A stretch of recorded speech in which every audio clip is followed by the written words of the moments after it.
তুমি আর চিন্তা করে সময় নষ্ট করো না, যেতে দাও ওদের যেখানে গেছে। তাই তো, এই কথাটা তো আমি ভেবে দেখিনি মা। পুতুলের মুখের মাথাটা খেয়েছে। ও যতই আমাদের সামনে ভালো সাজার চেষ্টা করুক, ওই আসলে নষ্টের গোড়া। নাহলে আমার ওই অত ভালো ছেলেটা, আমি এতবার করে বললাম ও অন্তত চলে যাওয়ার আগে একবার গুরুজনদের সামনে বসতো, আমাদের সাথে কথা বলতো, এভাবে বাড়ি ছেড়ে চলে যেত না মা। টকটা খেয়ে গেছে খুব জোর। আমার ছেলেটার এখন কি হবে মা? আমি তো হাজার চেষ্টা করলেও আমার ছেলেটাকে ফেলে দিতে পারবো না মা।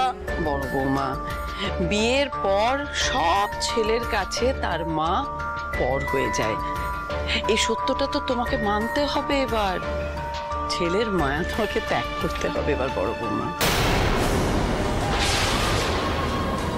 আপনি একই কথা বলছেন মা?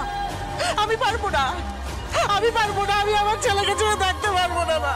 ওরা কোথায় আছে খোঁজ পেলেই আমি ছুটে যাব। আমি ঠিক আমার ছেলেকে বুঝিয়ে আমি এই বাড়িতে ফিরিয়ে নিয়ে আসবো মা, আপনি দেখবেন। আমি আমার ছেলেকে ছেড়ে থাকতে পারবো না মা, আমি পারবো না, আমি যাবো। সালিহারাম যদি নেকি ষষ্ঠী বুঝিয়ে পাচিয়ে বাড়িতে ফিরিয়ে নিয়ে আসবো, ফিরিয়ে নিয়ে আসাচ্ছি আমি। হাস ফেলে দেবো যদি কেউ ওদের এই বাড়ির চৌকাট ডিঙোতে সাহায্য করে। অনেক কষ্ট এই মাল দুটোকে বাড়ি থেকে বের করতে পেরেছি, কাউকে আমি ছাড়বো না আর। রাখ রাখ রাখ রাখ রাখ।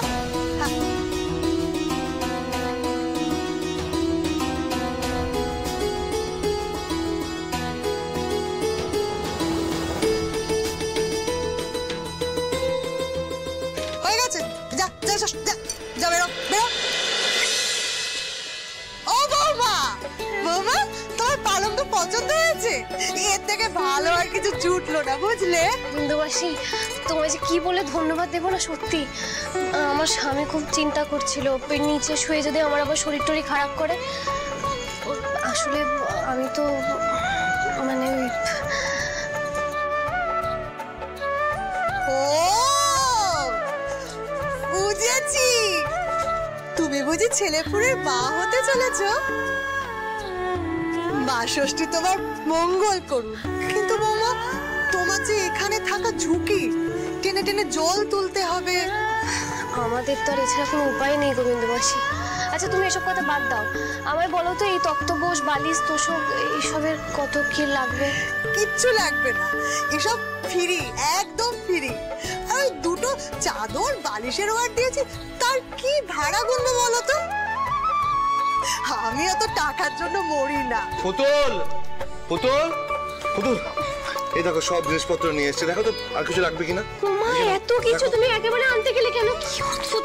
দাঁড়াও, তুমি বসো বসো বসো তো, জল খাবে? ও বাবা, ও বাবা, তুমি তোমার সংসার গুছিয়ে নাও, আমি এখন চললুম, পরে না হয় আসবো। বাবা তুমি বিশ্রাম করো, হ্যাঁ? দরজাটা দিয়ে দিও, নাহলে কুকুর বিলার ঢুকে আসবে। চলি, হ্যাঁ চলি। তুমি জল খাবে? বিন্দুমাসি এক্ষুনি এক বালতি খাওয়ার জল দিয়ে গেল। কি অবস্থা, ঘেমে নিয়ে একেবারে একসাথে। একটু দাঁড়াও, দাঁড়াও।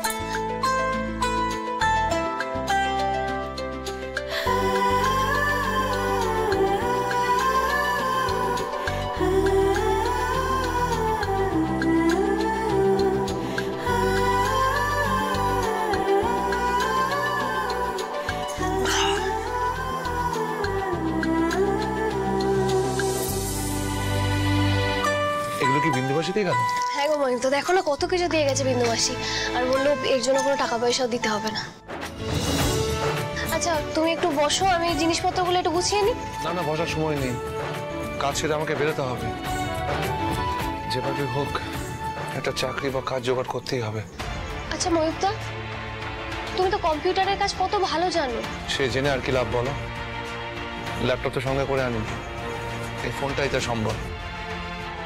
জানো, কলকাতায় আমার একটা বন্ধু আছে, ভাবছি তাকে একবার ফোন করে দেখবো।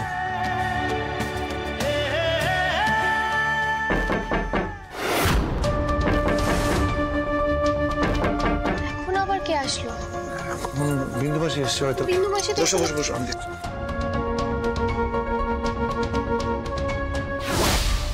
বাপ্পা।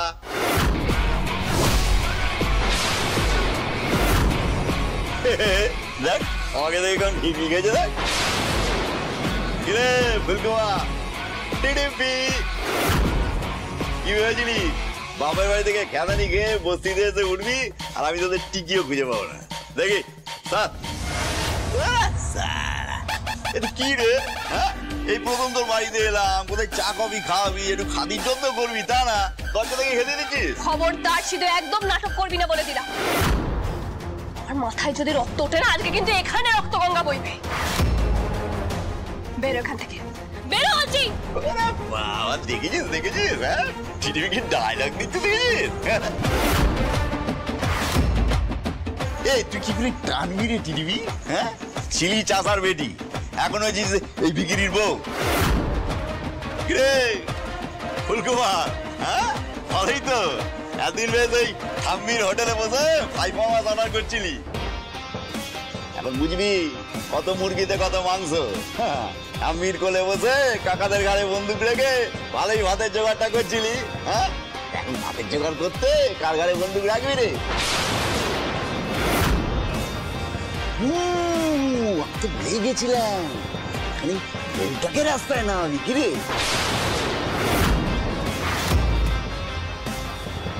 বউটাকে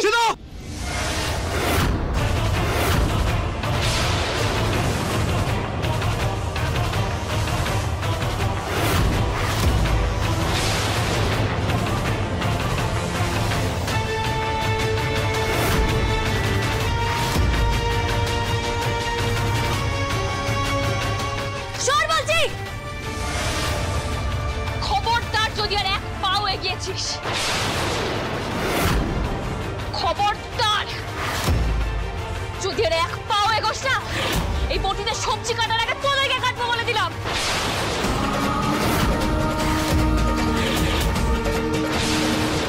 কি ভেবেছিস শুধু তুই বড় বাড়ি ছেড়ে বস্তিতে চলে এসেছি বলে মেরুদণ্ডটা বড় বাড়িতেই দেখেছি, তাই না?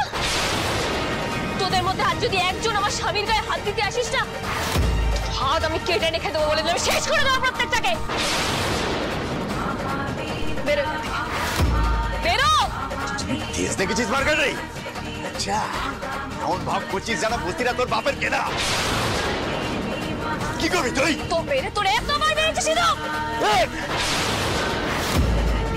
আচ্ছা এক মাগে সিট যায় না, কথাটা মাথায় রাখিস। কিন্তু তোদের এই দুজনকে না আমার পায়ে পড়ে নাক হাত দিতে হবে, এটা বলে দিলাম। চ্যালেঞ্জ নিয়ে নিলাম, চ্যালেঞ্জ। তুইও শুনে রাখ ময়ূখ রায় চৌধুরী, তোকে আমি এই গ্রামে থাকতে দেব না।